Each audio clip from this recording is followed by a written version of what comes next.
Right, it's 6:03. We're gonna have to start. So, yes, we are recording. So we have 57. If people join as we've started, they'll just have to join after we've started. So, hello everybody, and welcome to Mad COVID's Mad Meetup / symposium for our token professionals, because that's the posh word for this type of thing. So hello, and thank you so much for coming along. We're all pretty nervous because this is the first time that we've ever done anything like this, and we just want to thank you for all your support for making this a sellout event. So thank you. And if you don't know me, I'm Beth Ann. I founded Mad COVID with Joe and run it day to day with Ellie and Nell. And I'll be chairing today's Mad Meetup. I'll give you a bit of a background if you don't know about Mad COVID. As our name really suggests, we started in March, actually, before the lockdown, because we were concerned about the impact COVID would have on people with pre-existing mental health conditions. And Joe had an idea about the hardship fund, which has broken the 25,000 barrier, and I think we've given out about 200 grants so far, so that's been a huge success, and Joe is going to speak about that at the end of the symposium today, so well done, Joe, on that. We also have many other projects. We've grown over the last 7 months. So I started the Mad COVID Diaries project. Nell had developed design called Quarantine. Ellie runs our Mad Makers project, and we all collaborate on our Mad Conversations podcast as well, and you can check our website out. We have lots of other projects. We also have a Christmas shopping list as well that Robin kindly developed for us, for people with mental health conditions who are crafters. So you can check that out on our website as well. So moving on to today. So why are we holding this event? Well, we thought after 7 months, it would be a good idea to reflect on our experiences as a Mad community so far, and also think about what we need or what needs to be done differently as we're going into the second wave. And we wanted to bring people together to have a chat about it, and maybe after this write a few things that we recommend after our discussion based on our collective experiences, and that can go out on our blog, and maybe it can go out elsewhere too. So an overview of the event.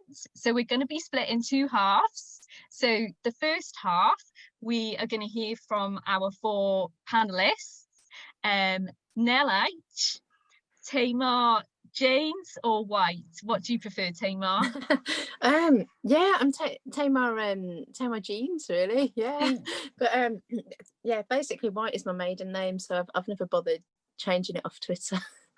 I thought that's what it was. Yeah. We've also got Hattie Porter and Andrew Grundy, and they'll be speaking a bit about their experiences of COVID so far.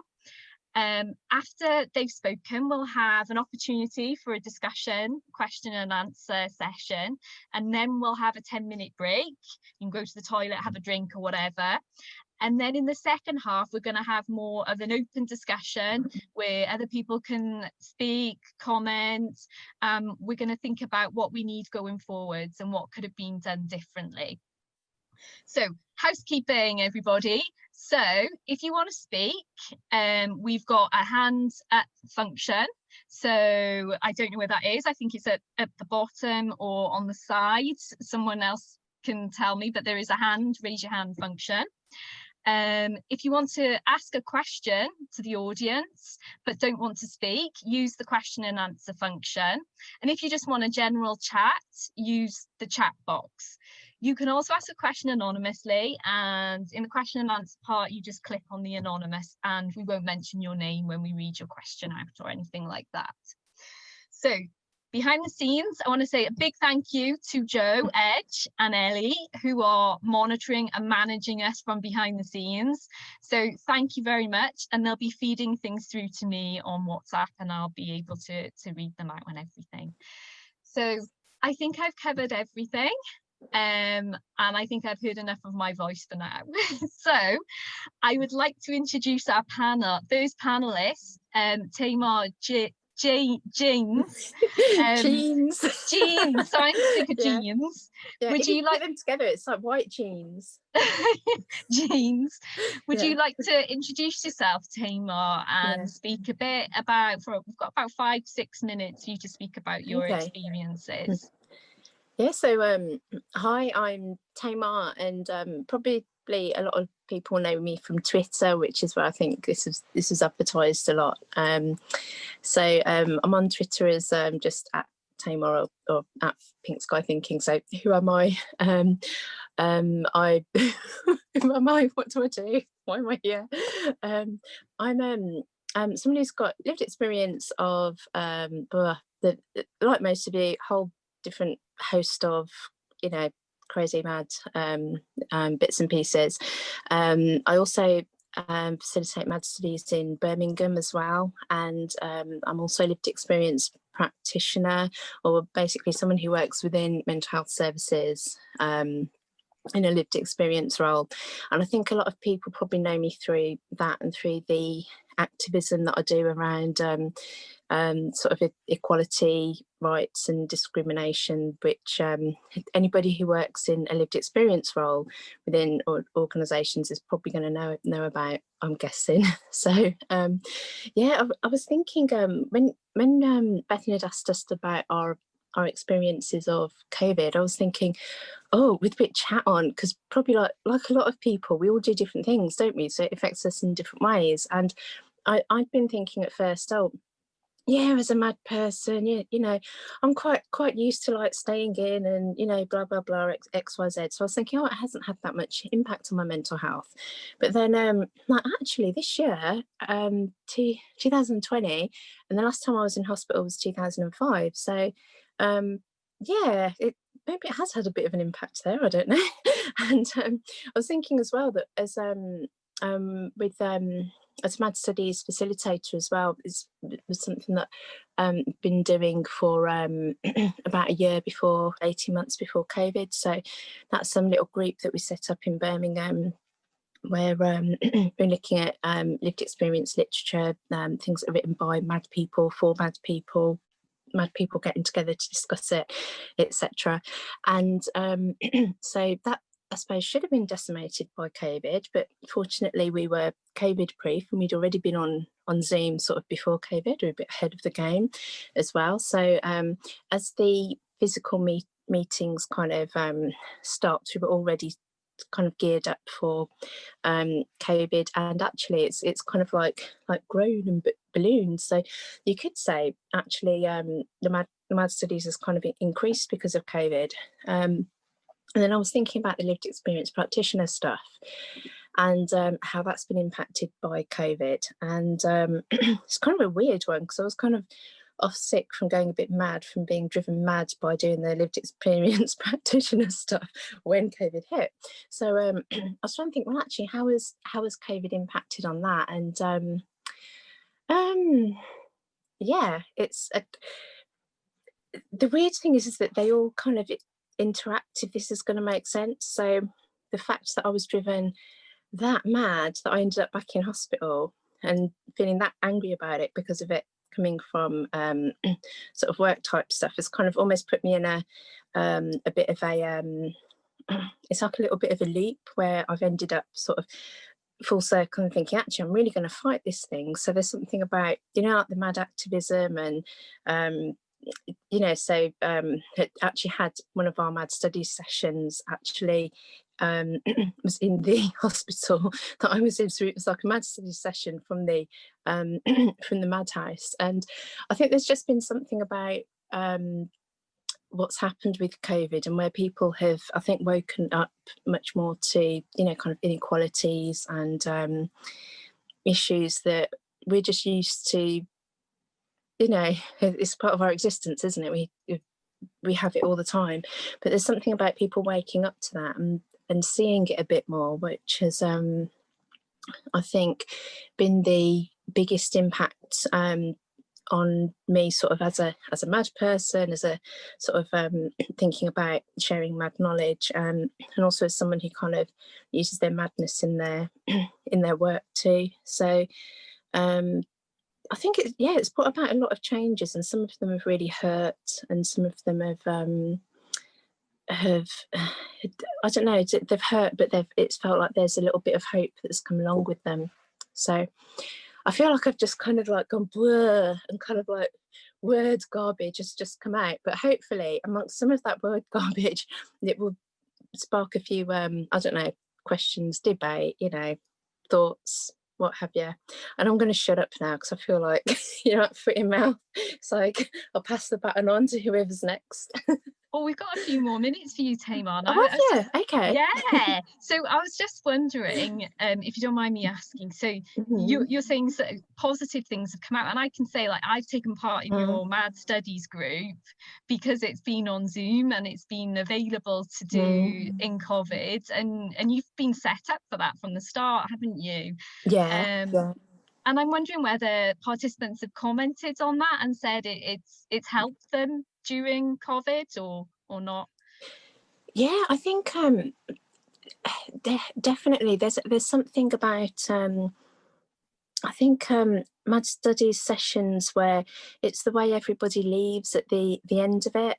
You know, you kind of see that you see people's faces kind of light up as they're talking, and there's some sort of energy that is that just happens, I think, and I don't quite know how to describe it, but there's something about the fact that we're all kind of isolated, and we're all kind of in lots of different ways. But I think one of the ways, even pre-COVID, is how isolated we are kind of within the mad community kind of thing. And I think before COVID, we weren't, it wasn't so usual to get together for these types of events. And there's been something where with since COVID has hit and more people have got sort of like happier with Zoom and using kind of in you know, webinars and that sort of thing, where more people have come along, but also I think just discovered how I don't know, there's something about the magic, isn't there? I mean, for people who've been to Mad Studies sessions before, it's not, you can't it's not something you can really completely describe, is it? There's something about you've got I mean, you've got like a baseline of, you know, you've got a podcast or a paper which probably half the group hasn't read, do you know what I mean? But we all know what we've come to like chat about. Someone will do a bit of a synopsis, and there's something about people learning from each other, and they're learning from whatever we're learning from, but also from each other as well. And there's something, I can't explain it exactly, but it's just like magic and sparkles and like you, Tamar, like you. Yeah, me. No, but yeah, that's there's something about that I think has really helped people, and that people have really like appreciated during that. And there's all different ways I can think of, like with you know, and they're doing that whole there's like a Black Lives Matter clap and stuff that after one of the Mad Studies sessions, a few of us had kind of decided to stay on, and even though we were going to be the only people clapping in our street for Black Lives Matter, we kind of stayed on, and you know, we clapped together even though we were apart. So there's all, I don't know, different little stories and anecdotes that come from it.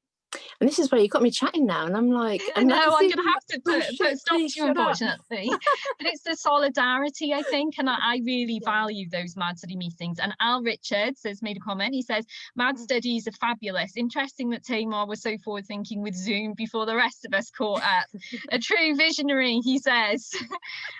Someone has asked a question about why we use the word mad, and I think maybe that's something that we can come back to in a bit, because I think that could take up a lot of time, and I want to focus on our panelists. So next, thank you, Tamar. I'm going to move now to Nell H. I can't say people's surnames because I'm Welsh. I say them differently, so I get them all wrong. But Nell now is going to talk about her experiences, which I think are probably going to be quite different to yours, Tamar. So Nell, over to you. Hi everyone, I'm Nell. I help run Mad COVID, and I also help run Dear GP. I like to make zines and art about mental health, and Dear GP is currently looking for submissions. So if anyone wants to get in touch about that, please do. My lockdown experience and my COVID experience in general hasn't been great, to be honest. I will use the term again, and we will get on to mad, but I went quite mad, essentially. For me, just quickly, mad is about reclaiming a word that used to cause a lot of harm. And in the same way that I reclaim the word queer, I reclaim the word mad, and it has a lot of power to it for me. It's also a way of talking about madness and mental health without sanitizing it, and without giving details as well. I don't necessarily want to always go into a lot of details about, you know, what language do I use? Do I use the language of a psychiatrist or a psychologist, or do I choose to use a language that makes sense to me? So I went a bit mad during lockdown. I live alone, and all my face-to-face support was moved online eventually, and I found that quite difficult. Face-to-face is really important for me, and the online definitely, it doesn't have the same effect for me, and it doesn't have the same feel, and it all just took a toll on my mental health, and I ended up being sectioned, and there were no beds, so I was put on a section 2, but I ended up in a 136, which was just a really difficult experience. All my clothes taken off me, all my own possessions taken off me, and it was all really unnecessary. And yeah, when you're already feeling really paranoid and mistrustful, you don't really want to be in a cell with a camera in the corner and a toilet with a camera in the corner. But I noticed definitely that there was lots of differences being in hospital compared to pre-COVID. So the staff wore PPE, like masks and scrubs, instead of their usual clothes. And that was like kind of disorientating when you're already feeling kind of disorientated. And I wasn't tested for COVID at either. I ended up going to 2 different hospitals in the end, and I wasn't tested for COVID at either hospital when I first arrived. So it was a really strange feeling where COVID was present, very visibly present in terms of staff wearing PPE and stuff, but also it wasn't present because it wasn't always taken very seriously. I felt sometimes staff would pull their masks down sometimes to talk to you, and all of these things are totally understandable in a shift, in a day. There was lots of staff who were doing the very best that they could in a really difficult situation, but it was quite difficult not having any visitors as well. You're entitled to a solicitor and an advocate, and we weren't allowed to see them face to face. So in one hospital, the only way I could contact my advocate was by the patient payphone, which was in a corridor, which was really busy, and there was no privacy there. So yeah, that was quite difficult. And I found that like my main coping mechanism for being in hospital is having visitors and seeing a friendly face, and not having that was definitely difficult for me. All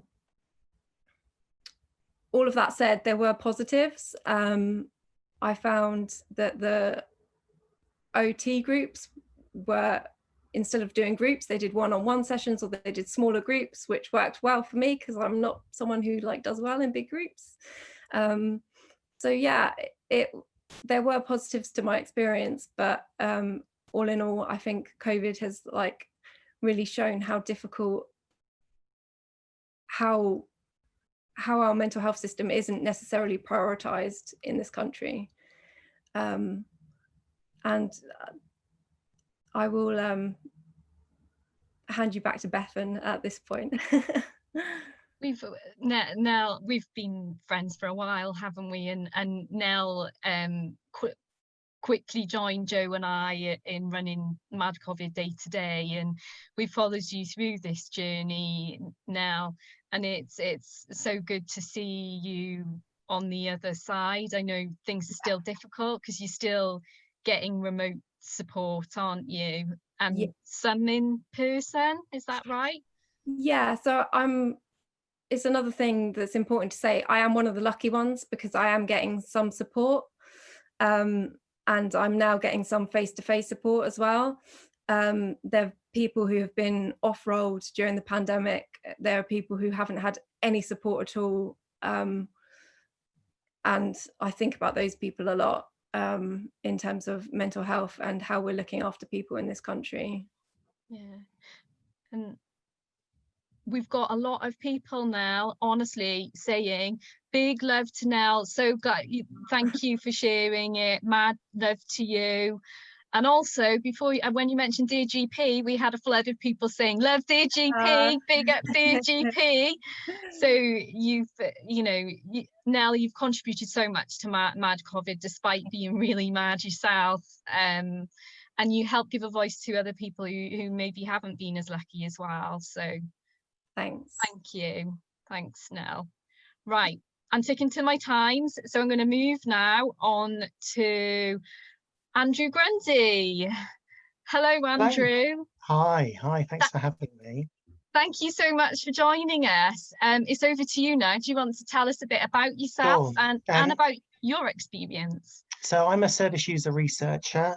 So I'm currently trying to do a PhD at the University of Nottingham. So you may know Nottingham's about to enter Tier 3. So that's a bit of a worry already. I currently take an antipsychotic called clozapine, and that's given me some stability for quite a number of years now. But you may know that it does involve having a monthly blood test. So normally that would be done at the hospital's phlebotomy department. And that's normally really handy because our research office is on the hospital campus, but not so great now that I'm working from home. And you may know that blood test is to check your white blood cell count, because clozapine can lower that and then make you vulnerable to infection. And then normally when the results come through fine, the meds are dispensed by the Trust's central pharmacy department. They then get dispensed to the community mental health team. And so normally once a month, I'll go to the CMHT, I'll see my CPN, we'll have a bit of a chat, a bit of a check-in, and then I'll get given my meds. So as you might imagine, a lot of that has changed. So when I first heard about COVID, I was quite anxious about the infection risk. I got no information. I had to do all the reading myself, which is fine. I'm a researcher. I can access journals and things like that. I read one paper that suggested that people on clozapine are at greater risk of pneumonia. And so they were theorizing that we might be at greater risk of COVID. Rethink initially issued some guidance that suggested people on clozapine might even consider shielding. So as you might imagine, in the early days, that was confusing. It was worrying. And I was particularly anxious about going to the hospital site for my monthly blood test. So, it's a sit and wait service. It's usually really busy. So I phoned the community team. I said that I had some concerns, and basically I was fobbed off and just told to just get on with it.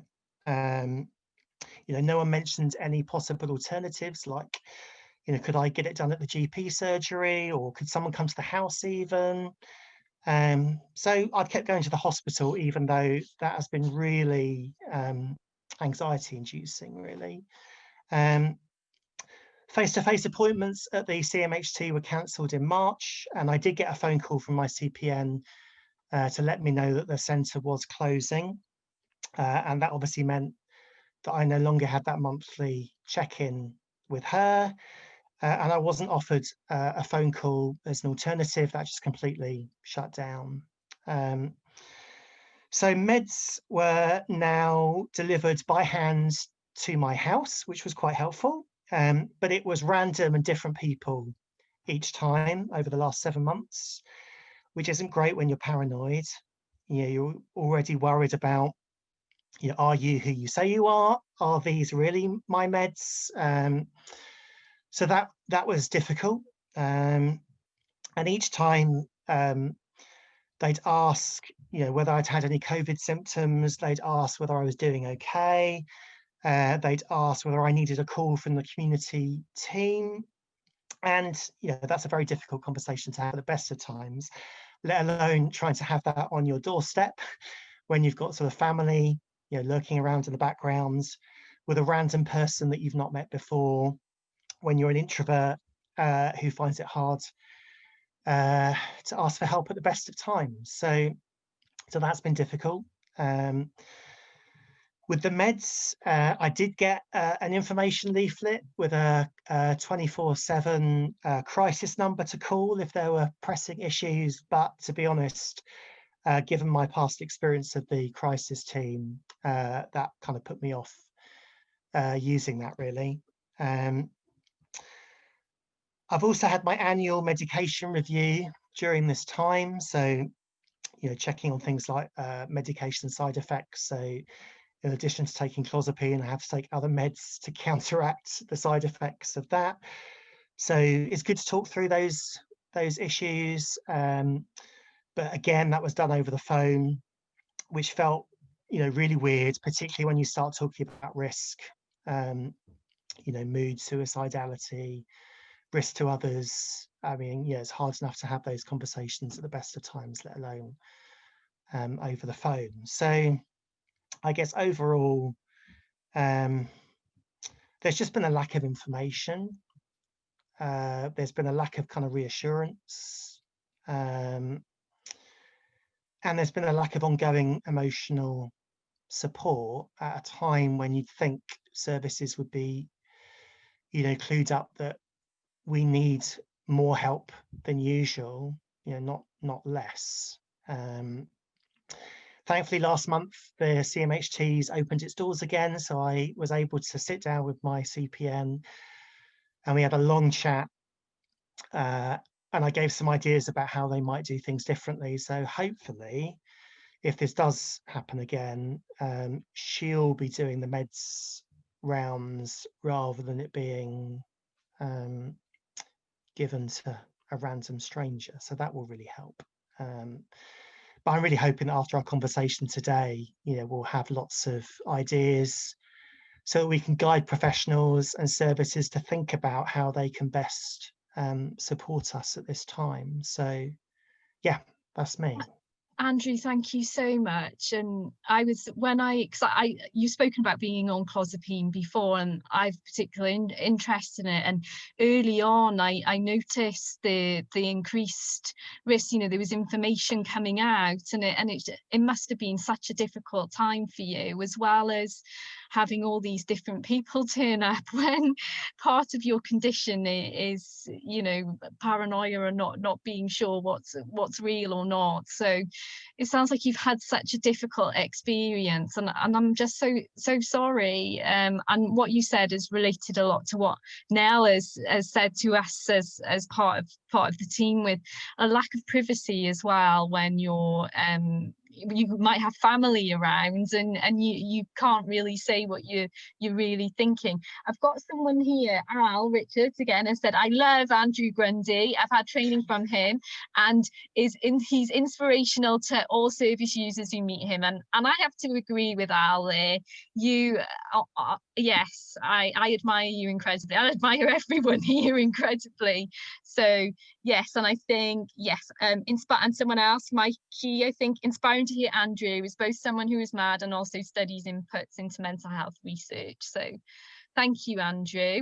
Right, I'm gonna go now to Hattie, because if that's okay. So Hattie, over to you, if you'd like to introduce yourself and tell us a bit about your experience. Yeah, so I'm Hattie, I'm from Bristol. So I'm a student occupational therapist, but I've decided to take a year out this year because it's pretty shit time to be a student, to be honest. And I just felt I wanted to take a bit of a break. So at the moment I'm working as a cancer support worker. And I also make textiles art and zines and things. So one of the things that I've struggled with for like all of my life really is OCD. And for me, this is based around like intrusive thoughts about hurting people, like thinking that I'm going to hurt someone and worrying that bad things that happen are all my fault. And so that's something that I struggled with for a really long time. And for quite a long time, because of this, I was too scared to like leave my house or do anything or see anybody, because the intrusive thoughts were so overwhelming that if I left my house, I would go and like hurt this person or something. And so, yeah, for a really long time, I was kind of stuck at home, which was so isolating. I lost like any friends that I'd had, and yeah, it was just really difficult. And it took like a lot of hard work to kind of get out of that place, and yeah, like learning different coping mechanisms and sort of essentially just like forcing myself to go out and just face the fear and keep doing it. And then, yeah, so I'd kind of finally started to get my life back a bit and stuff. And then kind of going into lockdown was essentially for me like very similar to my experiences before of being like forced to be at home and not being able to see people and all of that. And obviously with it sort of increased my intrusive thoughts and like made things with my OCD much more difficult because of the constant messages from news and stuff, like people just saying like, you know, if you go out, you're going to hurt this person and things like that. And like thoughts that things were all my fault. So yeah, and then also I was in a student house, but my tenancy was going to be up, so I had to move back with my parents, which was like what it was. I had like, but that was also made things very difficult. And I was also working, like on top of all of this, I was working in a care home, and like so kind of seeing the most like traumatic end of the impacts of COVID as well. And so yeah, that was a bit of a time. So yeah, I felt very like alone, I think, and isolated. And because I'd discharged myself from mental health services already, and when I kind of tried to speak to my GP and get back in contact, they didn't have time at all, or it was just sort of like, yeah, get on with it, you know, do a blood test, you're fine, sort of thing. So yeah, I think there was like a lot of adjusting and trying to cope in like the absence of all of the coping mechanisms that I'd learned and all of the things that I'd learned that help. So sort of seeing people and being able to rationalize my intrusive thoughts. Like I couldn't do any of that anymore. So it was sort of having to like relearn all of those things again, which a lot of people who we've spoken to through the or here for some of the diarists and some of the people Ellie interviewed through the Mad COVID Voices project mentioned that they weren't able to use existing coping strategies like going outside, seeing people, things that would help them. And one of the things we called for in one of our earlier blogs was all care plans to be reviewed, because often those strategies are in care plans. Were you able to develop new ways of coping with these things, or were you, was it just too difficult, Hattie? I sort of found other things, like in some ways it was sort of okay because I am a very introverted person, so I was quite happy to, have a bit of time for myself as well, and sort of do things like my sewing and like taking my dog for a walk and things like that really helped. But yeah, there were just so many things that I just couldn't do, and yeah, that was Hattie, we've got a lot of comments for you as well. So Joe says solidarity from a fellow OCD sufferer, Hattie. I think hope as well. I can't see all your names, so I think it's hope from Me Too. Yo, me too from Stephen, and me too. I think that's Chloe. Ella, so proud of you, Hattie, and me, solidar. So there's a lot of love for you there from fellow OCD sufferers, well, people who have OCD or experience that. So yeah, thank you so much, Hattie, for sharing your experiences. It sounds like it's been really difficult for you, but OCD, and Joe has been really passionate about raising this all the time, that it's a time that could be significantly difficult for people with OCD, particularly around contamination and things like that. So thank you so much for sharing your experience. So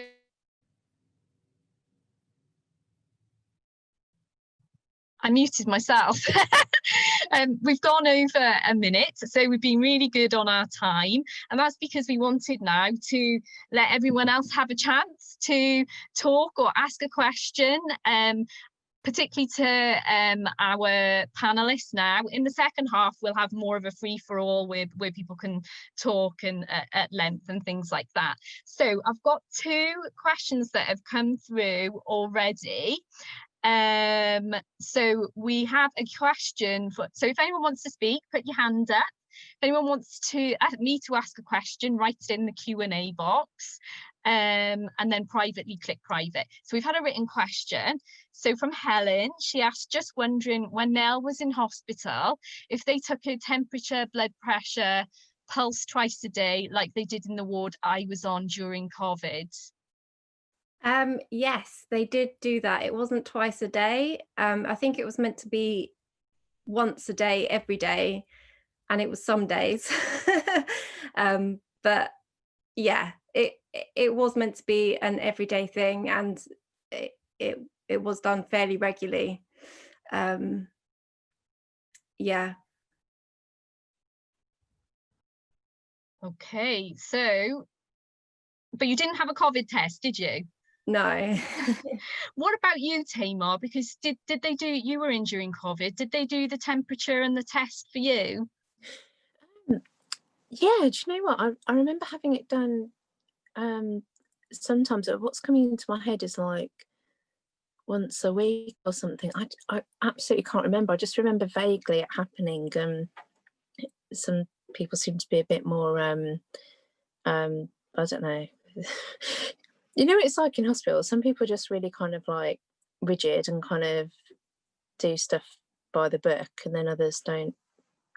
So yeah, yes and no. Yeah, I remember having my temperature taken. I don't particularly remember a pattern or regularity to it. Yeah, and I did actually have 2 COVID tests. I think I had one. Because I went to hospital via the kind of A&E and sort of like, physical hospital route before I went to the other one. So I had I think it was a COVID test in there, and then another one when I moved on. So I was kind of, 2 COVID tests, which is more COVID tests than I've had before or since, I think. Yeah. how did it make you feel? Were other people willing to have the test done, or did you find it intrusive? Oh, yeah, I didn't even think about it really. You know, it's that thing where they whip out the thermometer and like, oh, you know, stick this in. So, you know, I think I'm rather compliant when I'm in hospital, which people might find very a bit, you know, kind of hilarious considering what I'm like in other places. But yeah, basically, yeah. So moving on, we've Gave got them another. my ear. We've got another question now, and I think this is for all panelists. It's a general question, really. Sounds like there are a few negative experiences with crisis teams. Can I ask what the main issues have been? So maybe we think about COVID, if anyone's used a crisis team in COVID. Nell, you possibly.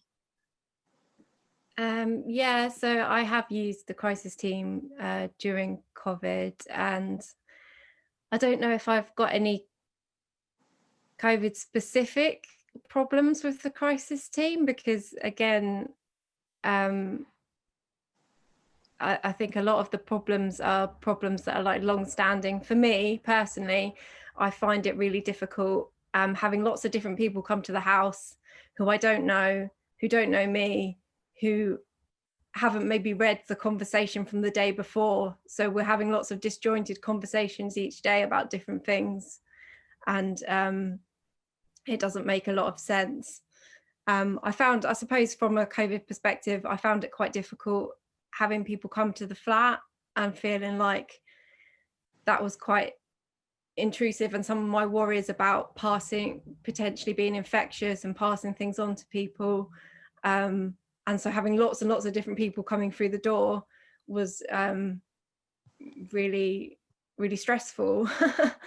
But I think some of the problems as well with the crisis team has been some of the advice is sort of like have a cup of tea, have a bath. And when you're having a mental health crisis, that's not always the most helpful thing to hear. Yeah. Has anyone else had experience of the crisis team during COVID, of our panelists? No. Okay. Yeah, I suppose I have. Yeah. Yeah. So yeah, I think it's been a mix of sort of home treatment, and because obviously I was on that before I went into hospital, and then sort of afterwards. I don't know. It's hard because I thought it was just sort of, you know, like your general stuff that where people don't pass on communication and what have you, and you know, the stuff that was there before. But then I'm not sure if part of the issues that were there was sort of exacerbated by COVID, if that makes any sense. So it's kind of like a bit of both. I mean, I think had some kind of some poor care, and then you know, kind of another time. It's one of the very few times, I don't know if people have the same experience when you call up sometimes, and it's not something where you can just like take a tablet and kind of be made better, but you also feel very silly kind of calling up saying, actually I'm feeling, you know, insert level of kind of how awful you are feeling, and it feels as though because you haven't I don't know, split an artery or kind of like taken an overdose, or you don't have something physical to show for it, as though it's not real. So the one thing I did notice was that the one thing that worked well was where the people on the end of the phone were actually really understanding of that, and they really took how I was feeling seriously, which it doesn't often happen, does it? You know, it's just general shitness with crisis teams. I won't go anywhere near them. Yeah. So I suppose it's probably hard to distinguish what's COVID and non-COVID related with crisis teams. But from your experiences, were crisis teams closed or were they still open? Oh, mine was only over the phone, really. Yeah. What about you now? I know home treatment came. Yeah. Yeah, they know crisis team came to my flat. They wore their own clothes, but they wore some PPE like masks and things like that, which I think someone in the chat mentioned that was quite difficult for them to like have a conversation with someone in a mask, which I can totally understand. Yeah, for me personally, I by that point, by the time I'd seen the crisis team, I'd sort of got used to people being in masks in hospital, and so yeah, I didn't find it as difficult communicating, but it is definitely very strange. Yeah. What about you, Hattie or Andrew? What with your or Andrew, because you've seen healthcare professionals, were they wearing masks and things when they came to see you, and how did that make you feel? Well, as I said, regarding crisis, we were just given a piece of paper with a number on and just said, yeah, use this if need be, and that was just packed in with the meds. No, the people dropping the meds off, I mean, they'd knock on the door, dump the meds on the doorstep, and then they'd take a few steps back. And bearing in mind, they're then asking you, how are you doing? And do you need any help and support? So, yeah, so that was difficult. Yeah, I think it sounds really difficult. Right, we've got a few comments in the chats. I'm just going to read them out now. So James McMahon says, I was in hospital for 10 days this summer for chronic sleep deprivation. Was put on a geriatric ward. I think I was awake for 5 days straight. My OCD was out of control. Nurses just kept screaming at me to go to sleep. I did get a test for COVID on the way in and the way out. Oh, James, that sounds...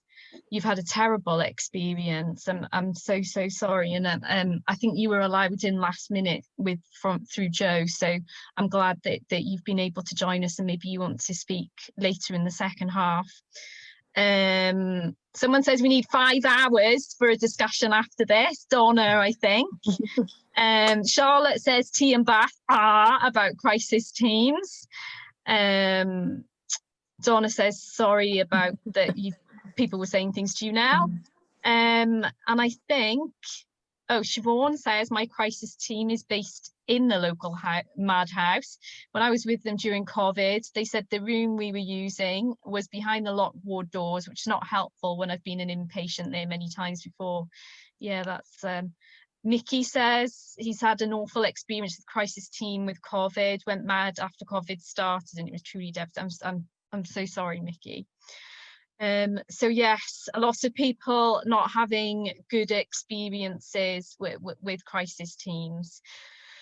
So we have come to a point where we've heard from our panelists, we've had a few questions, we've asked all the questions that we've had, and no one's put their hand up. So, and we're on time for a 10-minute break, everybody, to restart just at 7.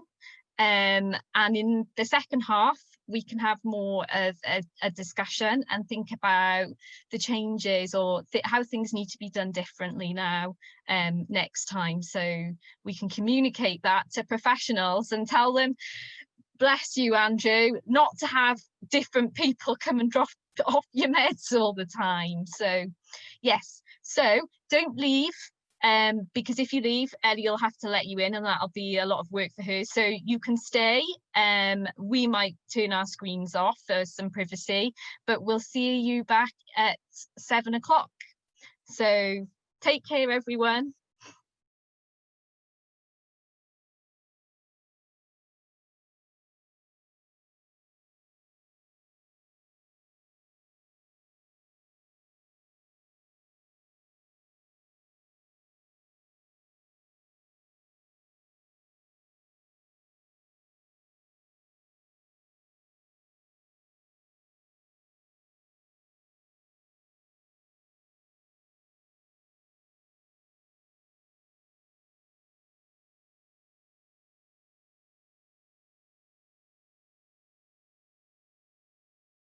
Right, I think we'll start back up, and thank you for that stop-start video, Ellie. Ellie created a video that we've just had on in the break, and it also advertises our hardship fund, which Joe is going to tell us a bit about at the end of today. So, welcome back, everybody. I'm a bit more anxious about this because after I go to the panelists, it's going to be free for all and it could be total anarchy. And I've made no plans, so let's just see how it plays out. But in this section, we wanted to talk about what needs to change going forwards. If we're having a second wave, what do we want to be done differently this time? So if I remind everyone, I'm going to go to the panelists first and let them speak for a little bit. But then we'll open up the floor to anyone else who wants to share their experiences. And you can appear on video as well. So if you put your hand up, we'll promote you to a panelist and you can share a bit about your experience if you like as well. If you don't feel comfortable doing that, you can write again in the question and answer section or in the chat, and I'll try and catch up with that. And also, I do need to remind you that we are recording this session, so bear that in mind if you may not want to appear on screen. It's not going out live, so we will have an opportunity to edit it later, so just that you're aware of that. So, panelists, over to you now to have a little discussion about what you think needs to be done differently next time or going forwards. Anybody want to start? I'm happy to start. I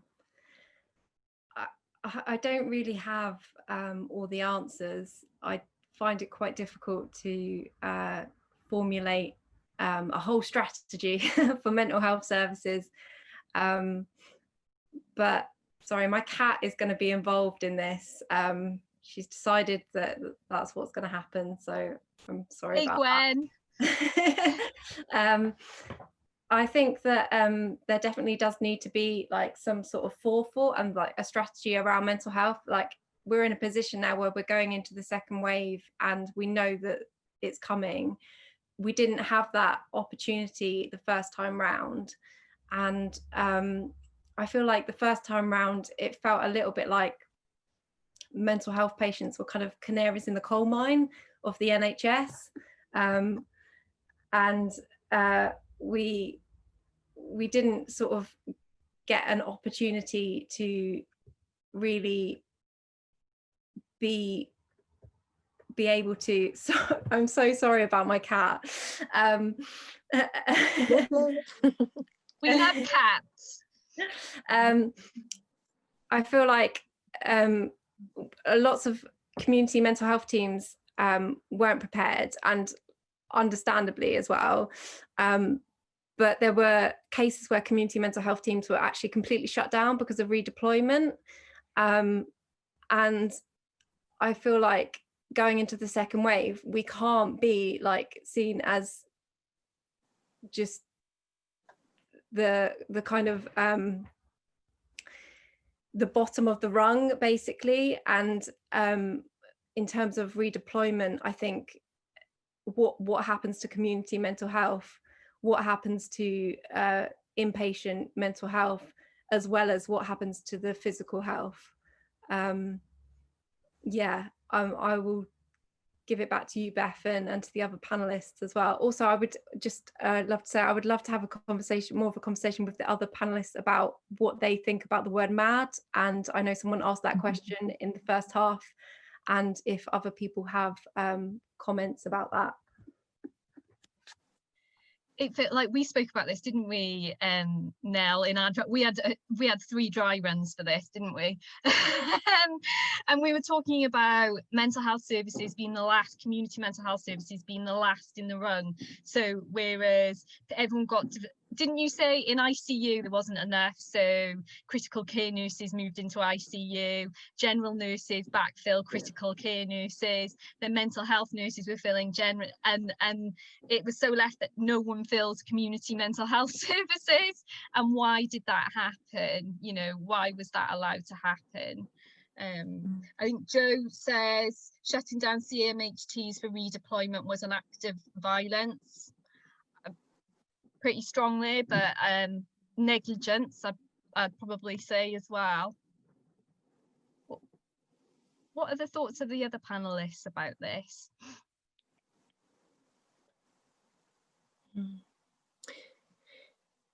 Yeah, there was I think there were a couple of thoughts that have sprung to mind, and one is that I think some of the best work in meeting people's needs has come from people within the movement. So just mad COVID, for instance, kind of got that set up, got a hardship fund set up, and that again, it came from the MAD community. I'm thinking about sort of like talking about MAD studies earlier, and again that comes from with what people bring along to that.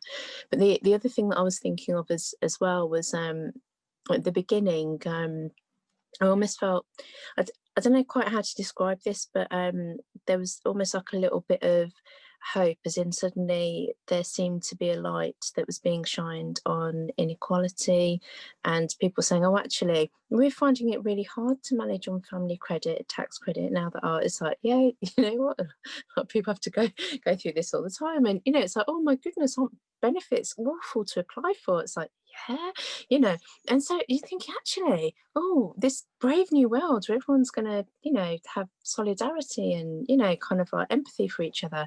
Whereas actually that just seems to be disappearing again now, and it's almost like people are forgetting. So it makes me wonder, when we go into the second bit, it's almost like we thought we had a bit of there's a bit of hope or leverage there, and then that seems to be slipping away. I don't know what other people think about that, but it's just, something I've noticed.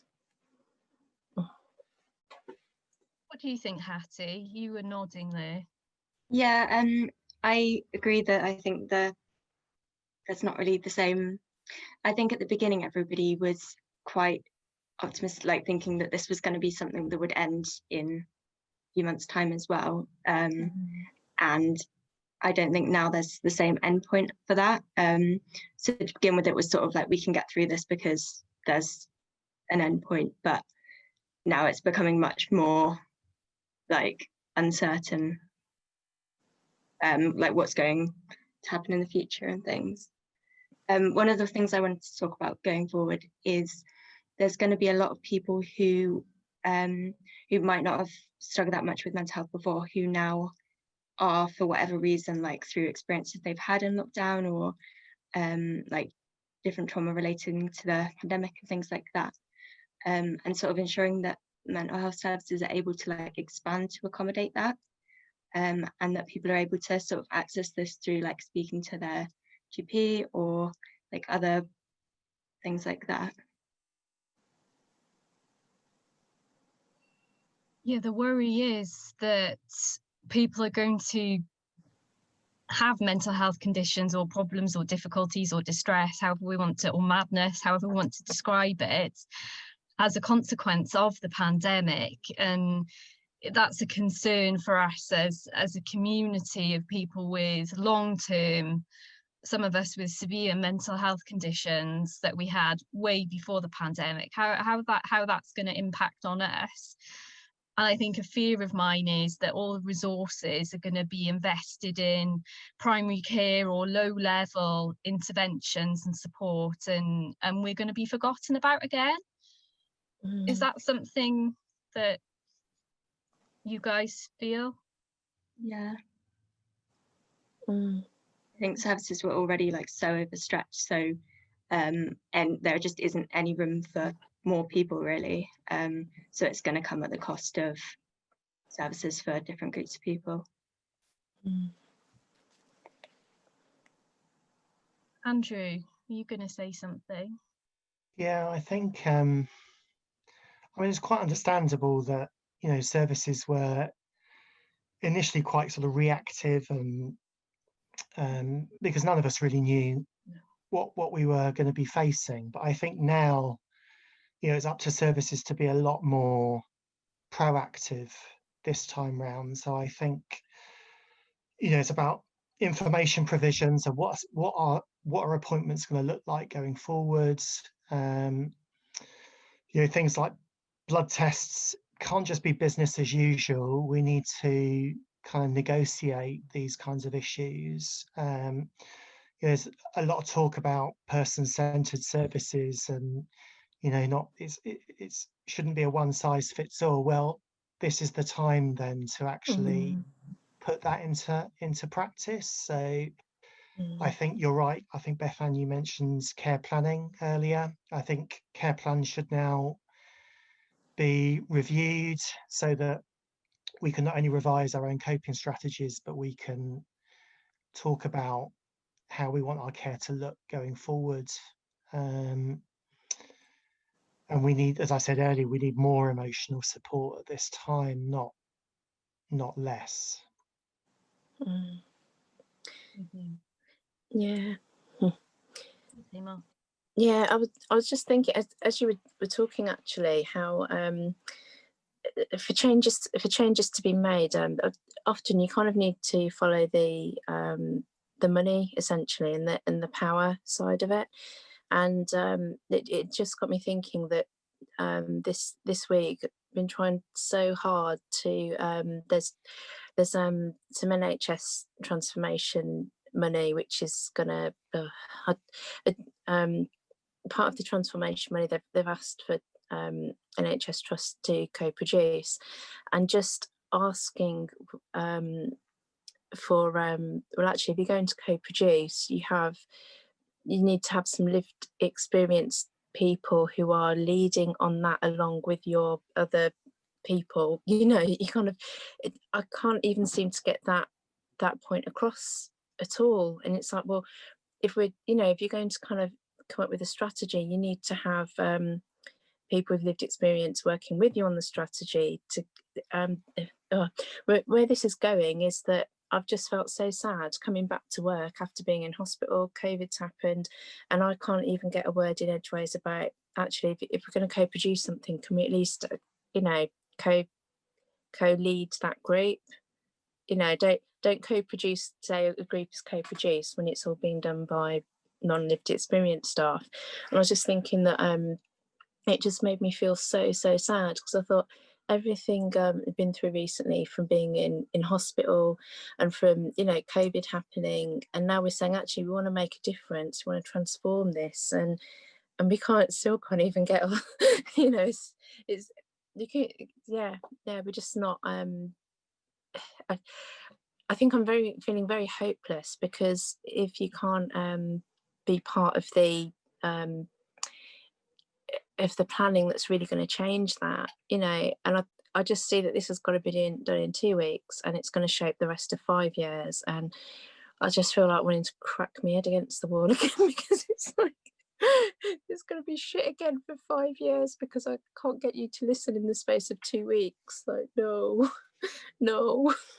It does feel, it feels like that, Taylor, doesn't it? Because there's a lot of people who know about Mad COVID, but we've never been approached to be involved in anything or given an opinion on anything. And people are willing to be part of this and shape, because it often is years. So a policy will be written and it'll dictate the next 5 or 10 years. And it's so critical to get that early stage right and get the right people around the table, not just the people who are on the 6-figure salary who say the right things, but people who are willing to challenge and say things that are a bit negative.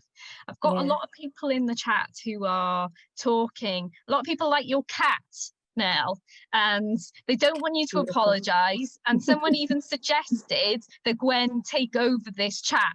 So I don't know whether it's suggesting I'm doing a rubbish job at this and Gwen should take over, or they think Gwen should replace you now. I don't know, but they all love your cats. A lot of people are relating now with what you said about feeling the bottom of the rung. Mental health services, we were the last and no one filled the spot there. I'm just having a look. Other people are saying the CMHTs are almost non-existent. Someone else has said CAMHS teams suspended face-to-face, which is significant impact on the young people and families with the most complex needs. Even now, face-to-face contact is limited. So we're all adults, aren't we? And the impact this must be having on children is horrible to think about. I can't possibly go through all of these, but someone asked how they can take part in math studies, and I'm sure we can share that with everyone via email at the end, can't we? Yeah. Would anyone else from the panel like to say something? Would anyone else from the panel like to say anything before I hand things more over to our guests? No? Okay, so Ellie, we have Mickey. Mickey has asked if they can speak about their experience, and they've asked a few questions as well. So can we elevate Mickey to a panelist? And go ahead, Mickey, would you like to share your experiences? I think you need to take yourself off mute. There we are. Hello, can you hear me? What do you want to turn on? Alexa's talking in the background.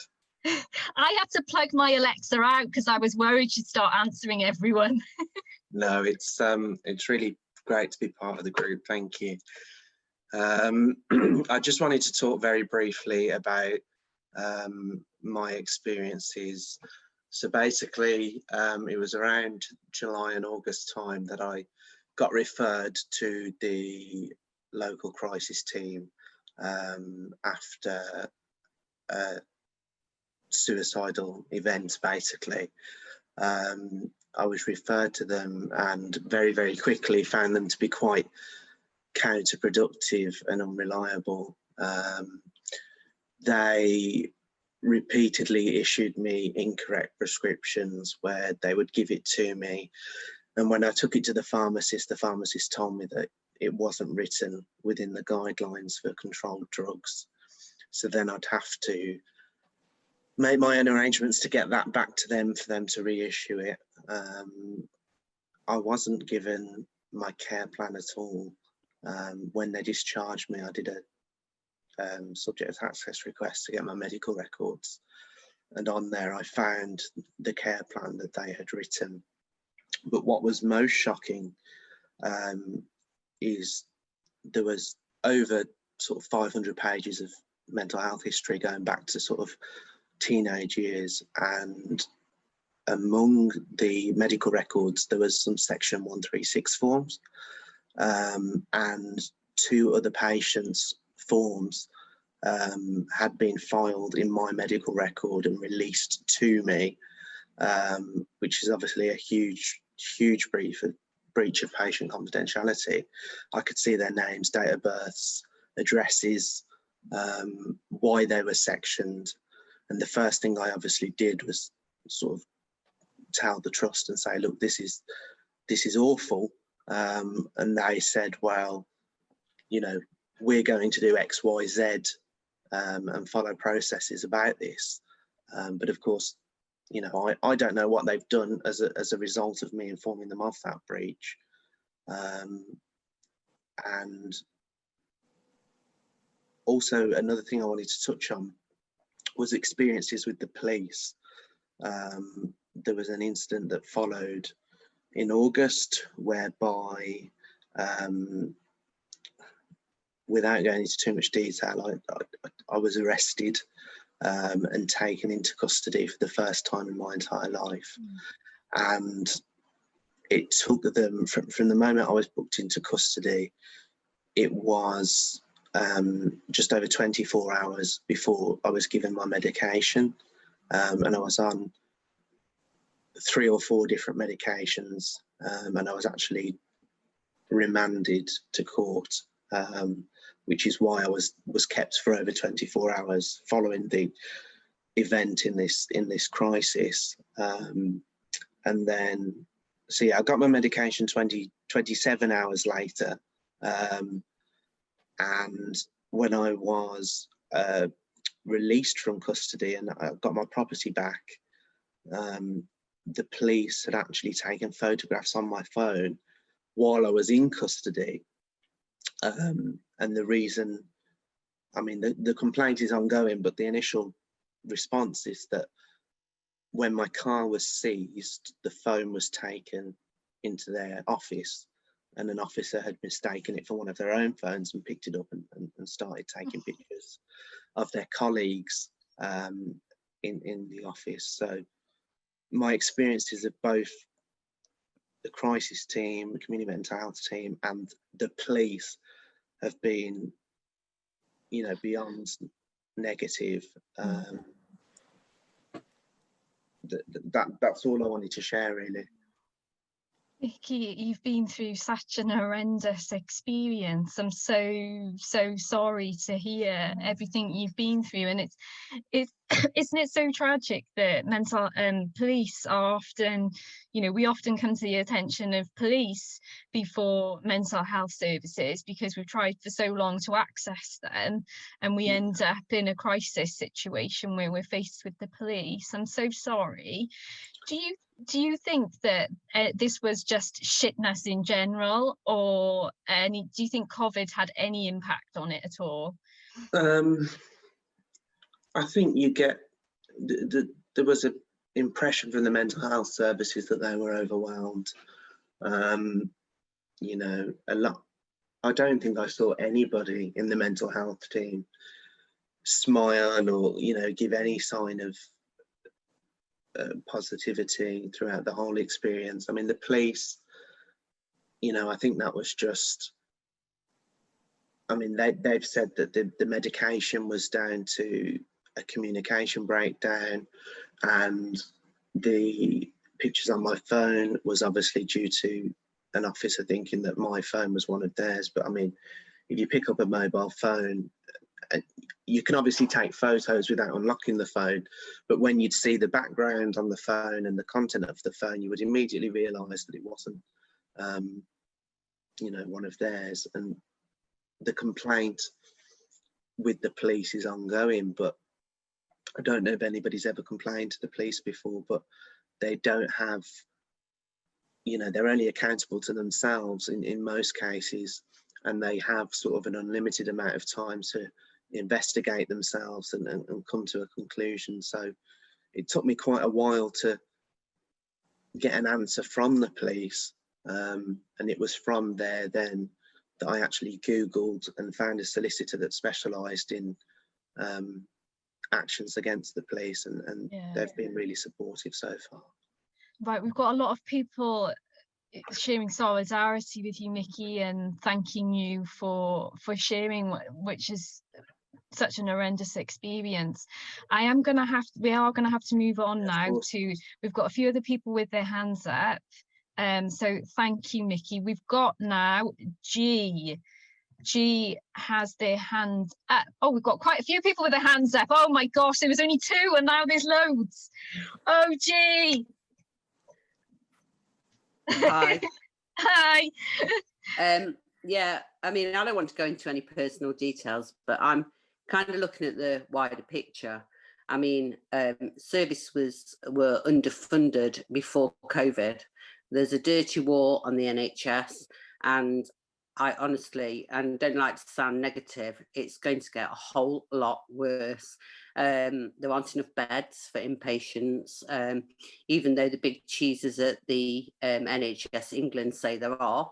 I know that the president of the Royal College of Psychiatrists is saying no, they're not. There's up to 2 years waiting lists for a CPN, and people are being prosecuted for trying to kill themselves, and I really don't know what patients can do about it. I blame the fucking Tories. I'm sorry to be negative, but I mean, I've been watching this play out. I'm quite political.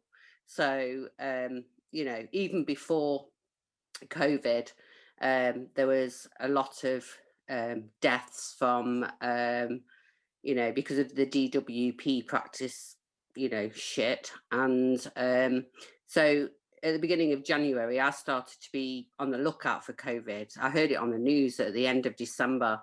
And I have just sat here in disbelief of our government and all the things that either make people go mad or worsen people's madness.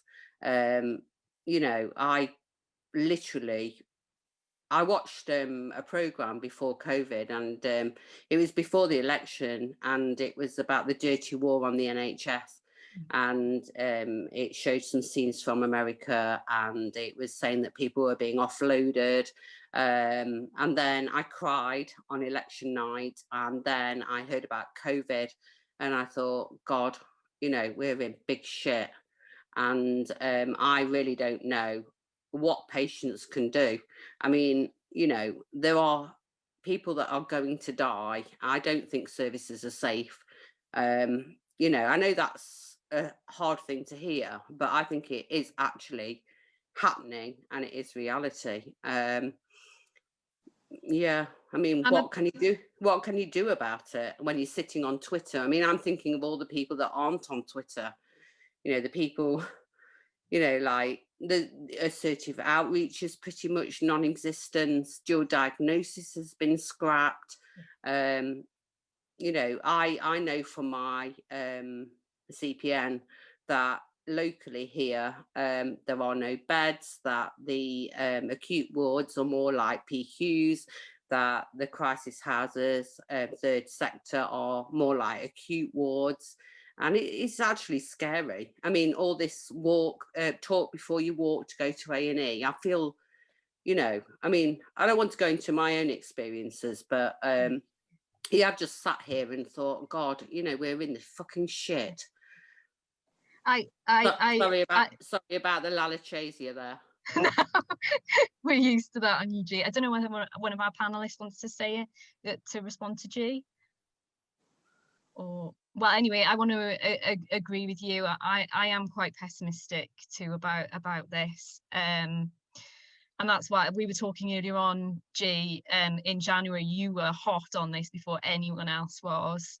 And yeah, it does feel really hopeless. And I think that's one of the things now, when I was talking to Nell about what can we recommend for the future? Well, without money, it's really difficult, isn't it? And it does feel hopeless, but sometimes we've just got to try and do something. And that's what we tried to do at my COVID try.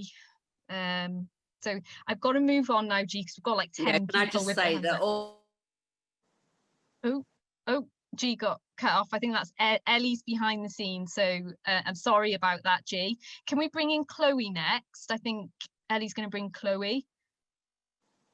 G, if you want to write what you were going to say in the comments, I'm really sorry for cutting you off. Chloe. Hey, Chloe.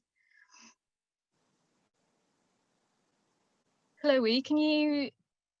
I think you're off mute. Would you like to talk? Can anyone else hear Chloe? No. We can't hear you, Chloe. Oh, there you are, Chloe. We can't hear you. Maybe... No, unmute yourself, Chloe. That's it. Come closer to the computer or whatever, because we can't hear you. You need to take yourself off mute. Sorry, is that better? Yes. Yeah. Go ahead. I just wanted to say, I've used services for a very long time, since I was, I think, about 15. I'm 13 now. And I'm also autistic, and I have daily care. And about a week before lockdown hit, we got the message that that it was going to be stopped dead. So I went from having 14 hours a week care on social services to nothing, and it was deemed as being too high risk for me to stay in my flat. Because it was deemed as far too dangerous. So I had to go and live with my parents, and I was lucky because I had that option. But I haven't lived with my parents since I was 19, and I'm 32, and there's good reasons why I wasn't at home. But one of my friends who I'd lived with, the same thing had happened, and she killed herself over lockdown. And there's been so much, and I can't see it improving as we go into the second lockdown, because, you know, and I'd like to point out that thanks to contribution to care, I paid for all the support that the Coronavirus Act meant that I couldn't access, because I still had phone support for like 20 minutes a day occasionally. But you know, I paid £400 every 4 weeks, because that's how much I have to pay as my benefits. But they made it illegal for us. We couldn't access it. And we can't access our community mental health. Everything's just stopped. It's all stopped. The whole thing stopped. And I think, you know, it's scary, because that support hasn't really been there in the past, but the thought that it's even less there. And like any charities, like I used to go to the Independence Trust, which works around here, and it just meant that for a little bit of time I used to be able to go somewhere, you know, and I could just stim in the corner and do whatever I wanted to do, and I didn't have to necessarily communicate, but I could be around people. And I can't have that. None of us have that. And I think when you say that to other people who aren't mad, they say to you, well, we can't go to the pub and it's difficult for us to get our hair cut and stuff like that. And it's like, yeah, but we had very minimal social contact for many of us to begin with. And now, you know, it's just even those little bits that you just don't have. And that worries me. Oh, Chloe, Yeah. I'm so sorry. Like I'm in like almost in tears hearing what you said. And I will hang around after the event if anyone wants to debrief and have a little chat. I will be smoking my e-cig. For now, I've refrained to keep an ear of being professional to a certain degree, but I'll stay on for another half an hour or so. So if anyone wants to chat after, we can have a chat, because it's quite a distressing thing, isn't it? And with the loss of your friend as well, and what you've suffered, I'm just so sorry. I haven't. Does anybody of the panelists want to say anything to Chloe? Just I'm so sorry for your loss, Chloe, and for the loss of your care as well, which is just horrendous that has been stopped dead. I can relate to the frustration of the fact that I had a very small support network, and it feels wrong that pubs and hairdressers are open, yet people like you can't access their care, which should be essential. And I can't understand it. I can't understand it at all. Right, I'm awfully sorry. We're gonna have to thank you, Chloe. If you want to, we'll be here. Say we've got a tiny bit of it back now. We have got some of the basic support. It's just not everything. That's all. But I just don't. Thank you. Okay. Be around after to catch up if you want. Right, we're going to move now to Donna, who raised their hand after Chloe.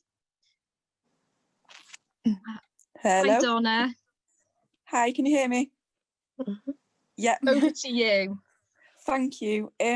I just wanted to come in quickly from the perspective of a mum who's had to be in lockdown with 2 children under 3. I just wanted to say I was in a mother and baby unit because I got postpartum psychosis, and I was discharged in the first week of March, and then not long after that we went into lockdown.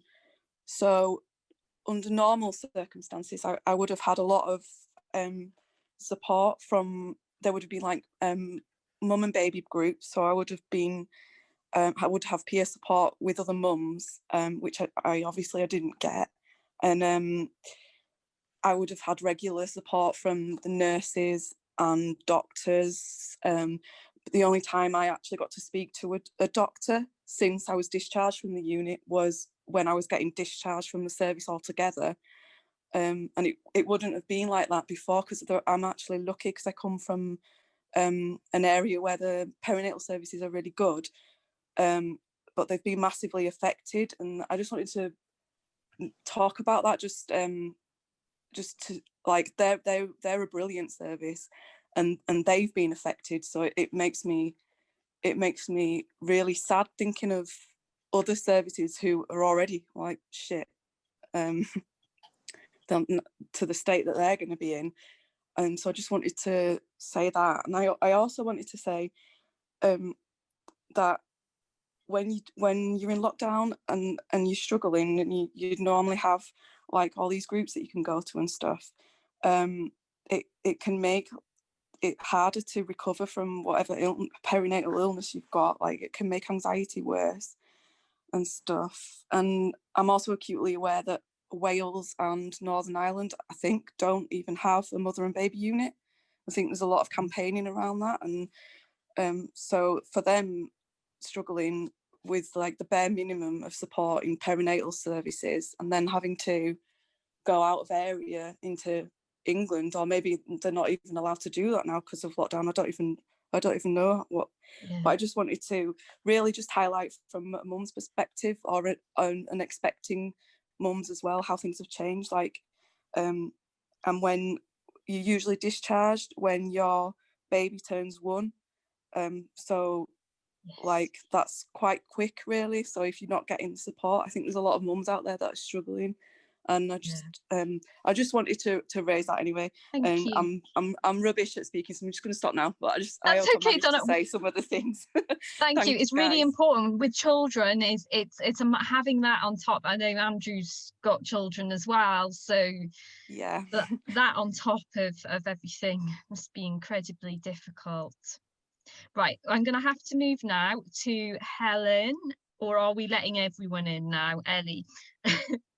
Helen is next on the list. So Helen, hey Helen, we've got about a minute or two if you'd like to share, so we could get through everyone else on the list. You're muted, Helen. Okay, can you hear me? I'm saying if you can see me, I look a mess, so just ignore that. I just wanted to just share a little tiny positive, just in my experience over COVID and being admitted to hospital. It wasn't great at the start because I lost all my support. I've got 2 support workers that come in twice a week, really just because I'm so isolated. So just for most of the chat, that all stopped. And then my partner, she ended up in the shielding category.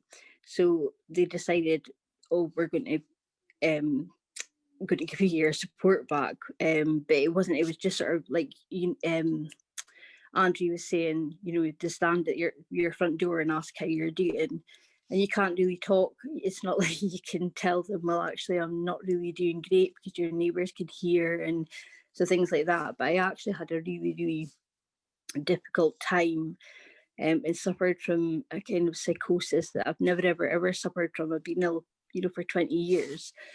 And I was really, really lucky with the CPN that I had. And I was very, very lucky that they managed to get me a bed. I had to wait. And I think some people on Twitter know that I had to wait for a few days, but that isn't that long. And I was actually lucky with the doctor that I got, because the last time I was admitted, it was horrendous. I never ever wanted to be admitted. Obviously, nobody wants to go in a hospital, but it was so horrendous that it was really traumatic the last time. So, although you always get the horrible nurses that treat people with PDs horrendously, it was actually a positive admission, and I did get something good out of it, and it so that was good. But it angers me, all the stuff that's going on, and I feel hopeless hearing so much, and obviously reading stuff with Mad COVID and Recovery in the Bin, but I did just want to add in that it's sad that there's only like one positive out of so many stories. It shouldn't be like that. It should always be positive. It shouldn't be abnormal. The positives. Thank So that's you, what I wanted to say. I'm Helen. not great at speaking, but yeah. No, I'm conscious because Jo is going to talk about the fund and she's only got 3 minutes, so I have to no move problem. to Jo. I do have to tell everyone, no one else put your hands up. Jo is going to speak about the fund and her parents are here as well to hear her, so we can't miss Jo. And we've got 4 people with their hands up, which we'll go to after, but after that we'll have to finish. Jo, over to you. Hello everyone, my name's Jo. I'm co-founder of Mad COVID with Bethan. Thank you to everyone who's participated. It's been absolutely brilliant. So G mentioned the general election earlier, and it was in fact after that general election in December where I felt so hopeless and I thought, I've got to do something, I can't cope. And I had this idea of a kind of mutual aid fund or a hardship fund. But then, it was Christmas and then, things kind of got, back to sort of normal. And then COVID struck. And I can remember conversations early on Twitter with people like Bethan and G actually. And I remember Bethan saying something around wanting to start some kind of diary kind of thing. And I said something about this fund, and then we ended up chatting. Before I knew it, we'd set up a GoFundMe, and then Bethan had started the Mad COVID site, and within a couple of weeks, the fund became part of Mad COVID, and then quite shortly afterwards we had Nell and Ellie, and it's all a bit of a blur, but I really think that this background of the general election, we cannot divorce this from COVID, because COVID is inherently political, and how this government have dealt with COVID is political. So the fact general, there is it's played out along existing fault lines, as of no surprise to any of us. Now, basically, the idea was that we would give small hardship grants of up to £200 to individuals who had serious mental illness or a neurodiverse condition, who were struggling financially on account of COVID. Either they'd lost money or they needed money for something.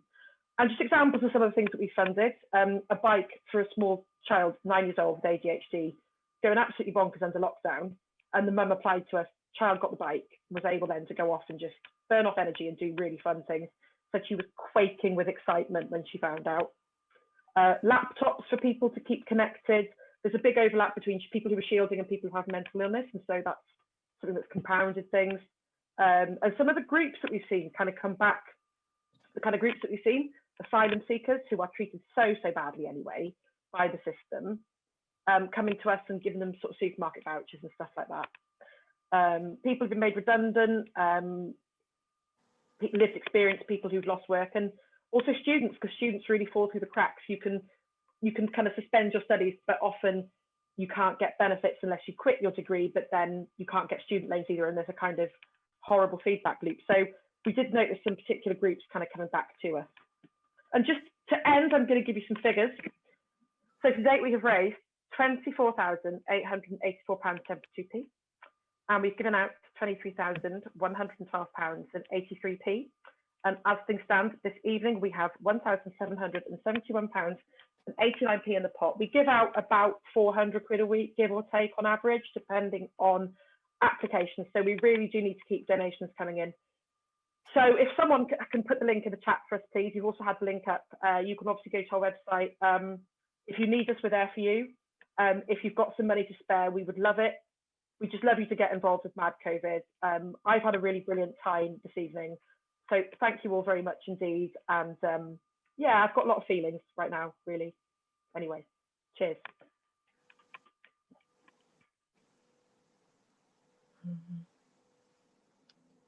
I'm trying to unmute myself. We love you, Jo. Thank you. Jo has done an incredible job with Fund. I think we were giving out nearly like 1,500, nearly 2,000 a week at one point. At the moment, things are coming a lot slower, so it's about £400. And the four of us review all applications. So Nell, Ellie, me, and Jo. Jo's in charge. Jo's the boss with her spreadsheets, but we all review all applications. So we all see, and we all oversee that. So thank you, Jo. Right, I'm conscious it is 7:45, so we've got 4 people who would like to speak, and I'm here and I'm okay to stay. So if people would like to stay, you can stay. Our panelists, if you've got other commitments, you are excused if you do need to go. And I just want to thank you so much for sharing your experiences today, and being part of this event. It's the first time I've ever done anything like this. Came up with the idea about 3.5 weeks ago. Yeah, we can do it. We'll do a symposium. It's been You did. lot. You did. It's been really We just good. thank you so much for being so willing to take part. Thank you. Okay, so if you don't mind, I'm going to go to Rosalind. Rosalind, would you like to speak?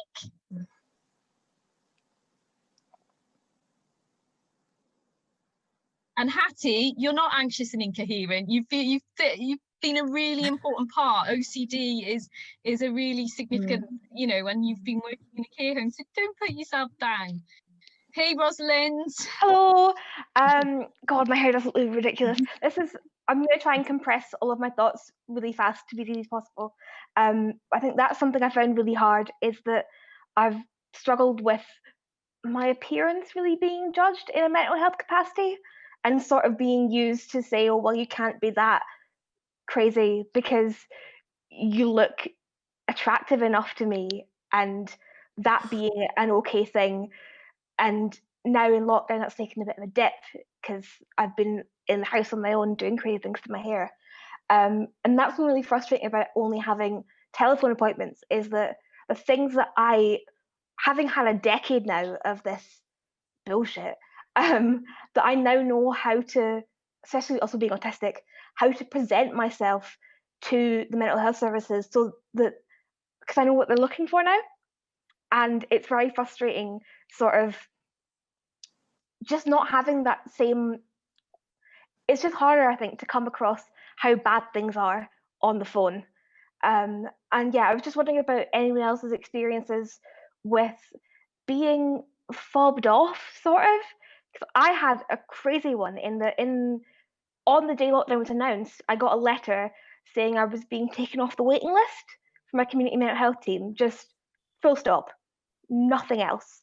And then when I tried to call, I called them up and was like, what's going on here? Do you have like a crumb of explanation? And they were so aggressive and like really resented the fact that I was asking for information about my care, which I don't think is a very unreasonable thing to ask. And I've actually gone now, I've put a complaint in because it was so bad. It just sent me into this massive dip. And at the time I was living with friends, so they were able to sort of watch me as I was spiraling and kind of keep an eye on me. But yeah, that's kind of been my experience of, it's been my experience with the mental health services in general for my whole life. Yeah. That there's been this attitude of, oh, well, you won't complain if we tell you to just go off and deal with it. And that was a huge thing at the start of COVID, is that it was just sort of like I was being treated like, oh, can you not just hold it together for a few months and stop being a bother? Hattie has had a similar experience about being on a waiting list. Do you want to share, Hattie? Yeah, so I'd been on the waiting list for this therapy service, and then at the start of lockdown they were like, we've had to pull the service because they didn't have the funding for it anymore, which, yeah, after kind of waiting all of that time, and obviously in that time otherwise I would have sort of been looking for other services and things, but there was no like information or anything, so I think quite a few people have had that experience. Yeah, I think it's really, because so much of, for me, but I think for a lot of people, you can put up with the waiting because you think that there's going to be some help at the end, and then taking that away, it's like, well, why have I survived all this long time if you've just been stringing me along? Totally. Someone else, I put Charlotte, sorry, my chat has gone small now. Charlotte says assumptions made about mental state from appearance happen all the time, particularly for I can present quite well, and I'm high functioning in many areas but not in others, and people read into that too much. But everything remotely now, you can't judge, and Nell, you've said you're good at masking, aren't you? Without, when people don't see you face to face. Rosalind, I'm going to have to now move over to Laura, but thank you so much for sharing your experience. Laura Wood now. Laura, hey Laura, Dr. Laura Woods, I think.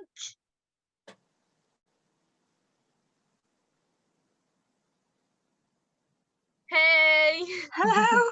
Hi. Hi. Want to tell us your experiences and what if you have any ideas going forwards. Yeah, thank you. You might be able to hear I've got my little boy with me, just to say, so you might be able to hear him playing Terraria in the background. So those aren't actual zombies being killed, just thought I'd say. And also I am going to have to amend what I say slightly accordingly, just to let you know. So yeah, I mean, we've had some really important discussions today, I think, and thank you to everyone, you know, talking about mental health services. But I guess I just kind of come to this as someone who is definitely mad but doesn't dare to go near those services anymore, for a whole bunch of reasons, actually. Like, I just can't.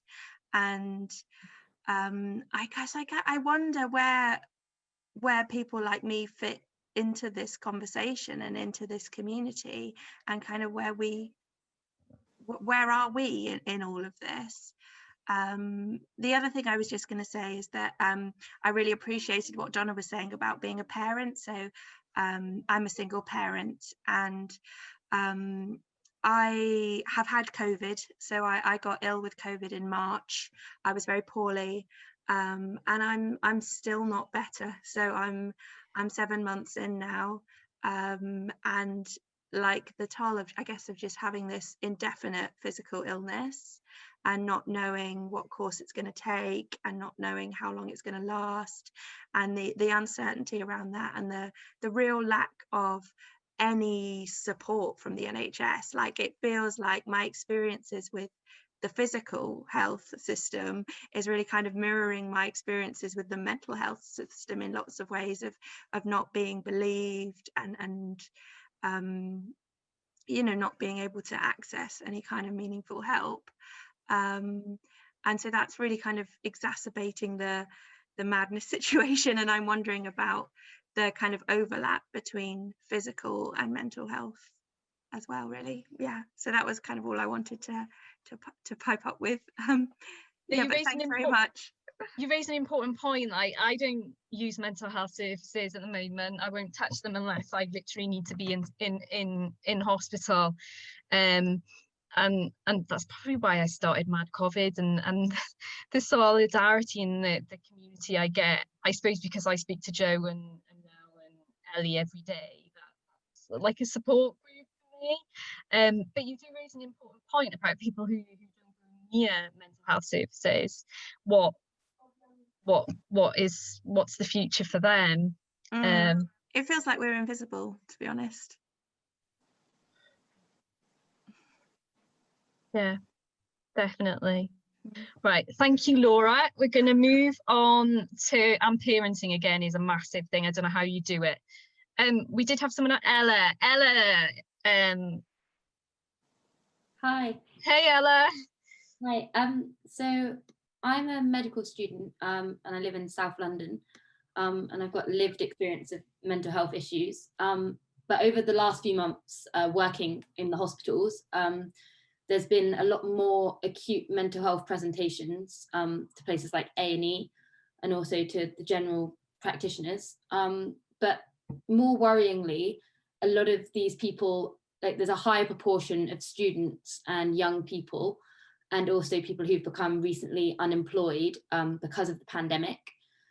And I just think I wanted to raise the fact that being stuck at home, which is what most people are now, and they may be stuck at home in education, in higher education, or stuck at home due to work, may not necessarily be a very happy place, and actually can be very traumatic for people to be stuck at home. And like, for example, we've seen in the hospitals a real tangible increase in domestic violence and traumatic experiences that can happen, particularly like living in somewhere like London, where there's obviously a huge socioeconomic disparity. And if home is not a very happy place, and actually if someone was going to school every day or going to university or going to work, that could have been something that kept them going. And that routine and that escape was very important to them. And they didn't realize that until now, until 2020. And if therapy is now almost entirely virtual, which it is, it's not very effective if home isn't a very happy and secure place. And I just worry, as someone who's going to be joining the NHS as a doctor in the near future, how this is going to progress, moving forward into the second wave. And actually the way that mental health services are being discussed from a service provision perspective is that they want to keep it as a virtual format because of cost and the fact that it's cheaper and you can have less clinic rooms and all the rest of it. And I just worry that actually for a lot of people, virtual clinics will not be effective and people might not be able to get on the phone. They may not be able to afford the phone credit or afford the Wi-Fi. That's something that's really struck me, has been a big barrier. And actually they may not be happy to have a really confidential and sensitive conversation if they're living in an abusive situation at home. And I just wanted to kind of raise that, I suppose. Thanks. I've really, really enjoyed this evening. Ella, what you said is so important. It's really interesting hearing your insight, which is what we all assumed anyway, that increases in A&E attendance and people who had lost their jobs and stuff would increase. So hearing it from you has confirmed that our assumption. But also, we'd also made an assumption that there would be this massive push to continue the virtual, and that has concerned us anyway at Mad COVID, that it's not acceptable to everyone at all. Would any of the other panelists like to respond to Ella? Just to really say, I think we will probably look back at COVID and see it as a real turning point in virtual care. And it's up to us, I suppose, to speak up now and to do our bit in terms of where that goes in the little power that we have. I think virtual care is going to be a thing that we will have to accept, and it is going to become a part of everyday life.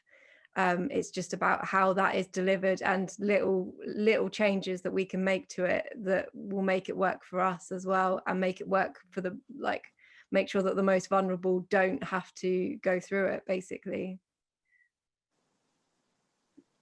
Yeah.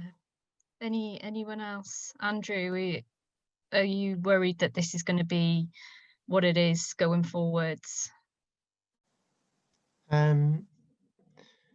Yes, I mean, it's I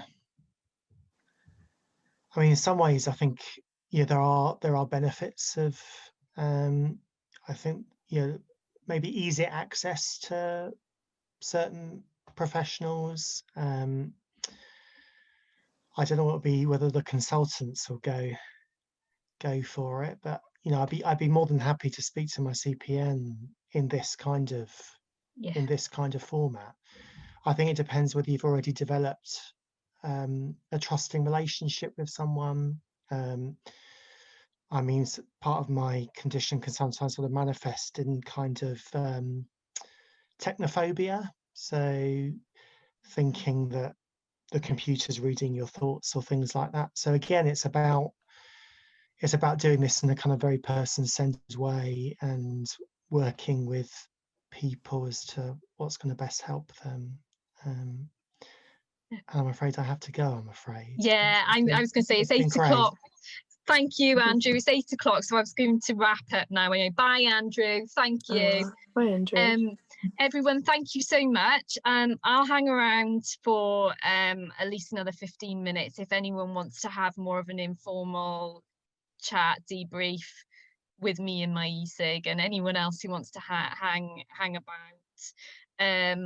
I'm not sure how, because Ellie's controlling. Anyway, officially thank everyone, and if you would like to leave, you please do. Thank you so much. What we're going to do is we will write this up, some of the things that we've discussed, and we'll share it with everyone. And if you want to add things to it, if you didn't get a chance, then you can email that back to us, and hopefully we'll put this on our YouTube in due course after we've gone through it. And if anyone doesn't want anything appearing in it, then we can see what we can do to edit it. But thank you so much for your support, and see you soon, or online, or whatever. Thank you.